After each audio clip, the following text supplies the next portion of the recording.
Pennsylvania, we won Georgia, we won North Carolina. But why didn't you win New York? Wisconsin.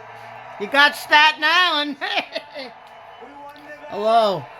I'll put a Trump flag and I'll... What's going on out there? And we won the great state Is it of snow? Iowa by 13 points. Nobody's Is it still snowing? Yeah. And a record that will never be broken. All 50 states shifted toward the Republican Party, the first time that that's ever happened. All 50 states. We won the largest number of African-American voters in Republican Party history. We won more Hispanic-American votes than any Republican has ever gotten before by a lot. And we won Latino men and women, and on top of that, youth, men, women, urban, suburban, rural, and people from everywhere in between are joining us in record numbers. We've never had anything like this. Too big to rig, that's what I used to say. Too big to rig. We made it too big. Oh, and they tried. They tried. It was too big. Around 9:02, they just said, let's get the hell out of here. This isn't working. They were swamped, to put it nicely. We also took back the U.S. Senate. We had some great people running. And the House Republicans... They played Toby Keith. Majority and presidential. There's the American. Hey! Mo. So the Senate... What are you barking at? We got all three of them. Quiet. A little bit close on those two. The Senate's in great shape. House Republicans, actually, they both have great leaders. They both have great people.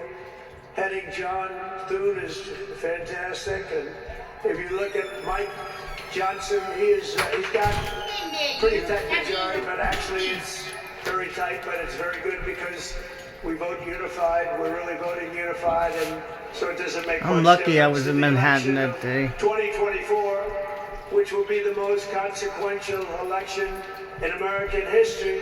We not only want a mandate, but we built a new American majority that will lead our country to unparalleled success for generations to come. That's what we want to do. And someday, in 30 years from now, 40 years from now, 50 years from now, some of these young people are going to say, I remember Donald Trump, he did a good job. He set us on his way. He told us, he gave us a path. Our new administration will inherit disasters at home and abroad, an economy plagued by inflation and high interest rates, a catastrophic border crisis. Nobody can believe they let people in. They have an open border policy. Do you think that makes sense? Open borders. Anybody wants to. Jails, prisons, mental institutions, gangs being emptied right through that ugly open border. A government that cannot care for its citizens in a time of emergency. Look at what's happening in Los Angeles. Look at what's happening in North Carolina. They're treating them so badly. In a planet on the brink of World War III. It's not going to happen. That's not going to happen.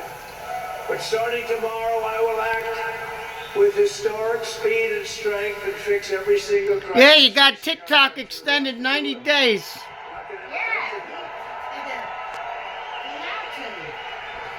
Before even taking office, you are already seeing results that nobody expected to see.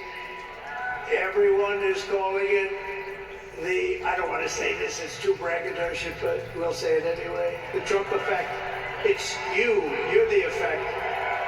Since the election, the stock market has surged, and small business That's true. has soared a record 41 points to a 39-year high.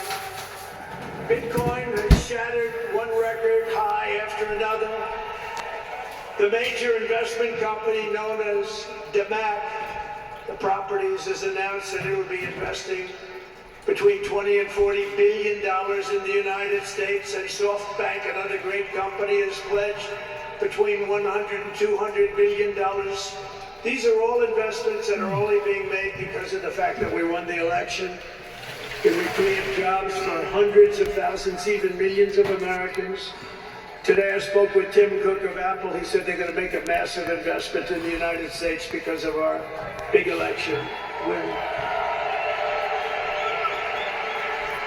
And as of today, TikTok is back. Yeah, but you know what? The Chinese don't want to sell. So he needs to I did a something little with those TikTok fucking thing where the Chinese guy, shit. TikTok Jack, is a young kid, like 21 years old. And we hired this guy, and I went on TikTok. Can you believe what I'll do to win an election? And we went on TikTok, and Republicans have never won the young vote, the youth vote. They win a lot of votes, but they never won the youth vote. We won the youth vote by 36 points. So I like TikTok. I like it. He likes TikTok. I like it. I had a slightly good experience, wouldn't you say? Romney lost it by 40 points. Mitt Not so long Romney. ago, we won it by 36 points. That's a very big spread. But I said we need to save TikTok because we're talking about a tremendous... Who in this audience goes with TikTok? Benny? Yeah, Very but it's the popular. Chinese, man. You better deal with something. And frankly, we have no choice. We have to save it. A lot of jobs. We don't want to give our business to China. We don't want to give our business to other that's what people. you did. And I said, TikTok without my approval, meaning the president's approval, because Congress gave the president the right to make a deal, do whatever he wants. And they did that a long time ago when they had a different president. They didn't know that I was going to be the president, I guess. So I said, very simply, a joint venture. So if TikTok is worth nothing, zero, without an approval. If you don't approve, they're out of business, they're worth nothing. If you do approve, they're worth like $1 trillion. They're worth some crazy number.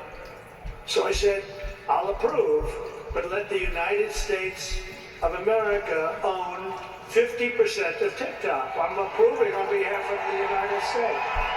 Wow. So they'll have a partner, the United States.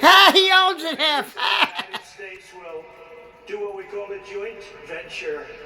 And there's no risk. We're not putting up any money. All we're doing is giving them the approval, without which they don't have anything. So, I don't know. It sounds like that works. What do you think? Good? I think so. So whether you like TikTok or not, we're going to make a lot of money. Perhaps most beautiful of all, this week we achieved an I might get money from this. ceasefire agreement as a first step toward lasting peace in the Middle East. And this agreement could only have happened as a result of our historic victory in November. That was some victory. Was that great? I don't even know which was greater, 2016 or this one. I think this one. Look, Honest Abe Lincoln. We have Honest Abe. We have Uncle Sam. Yeah. Uncle Sam shook my hand about 2 months ago. He's got the strongest grip I've ever. You are a strong man. Who's that? What the hell was that? But I'm glad to report that the first hostages have just been released. The Americans. Only 3. They're doing it very slow, those bastards. And who knows what's going to happen. I know that Biden is saying that they made the deal well. It's